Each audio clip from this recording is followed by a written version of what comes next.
শেখ হাসিনার বাসভবনে অগ্নিকাণ্ড। এমন পরিস্থিতি কখনো দেখেননি, অবিশ্বাস্য। শেখ হাসিনার বাসভবন সুধা সদনে এখনও আগুন জ্বলছে। রাতের অন্ধকারে ধানমন্ডি ৩-২ নম্বরে ভয়াবহ ভাঙচুর ও অগ্নিসংযোগের পর পুরো ভবন এখন আগুনে পুড়ে যাচ্ছে। বুধবার রাত ১:৩০টার দিকে, অর্থাৎ ৫ ফেব্রুয়ারি, ধানমন্ডি ৫ নম্বর সড়কে সুধা সদনে অগ্নিসংযোগের খবর পাওয়া যায়। কিন্তু দুঃখজনকভাবে এই প্রতিবেদন লেখা পর্যন্ত বৃহস্পতিবার দুপুরেও ভবনটির মাঝে অগ্নিকাণ্ড চলছে। আপনি কি বিশ্বাস করতে পারছেন?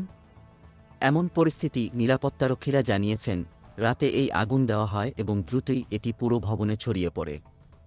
অবস্থা এতটা ভয়াবহ হয়ে ওঠে যে বিদ্যুৎ ও গ্যাসের কর্মীরা এসে সংযোগ বিচ্ছিন্ন করেন।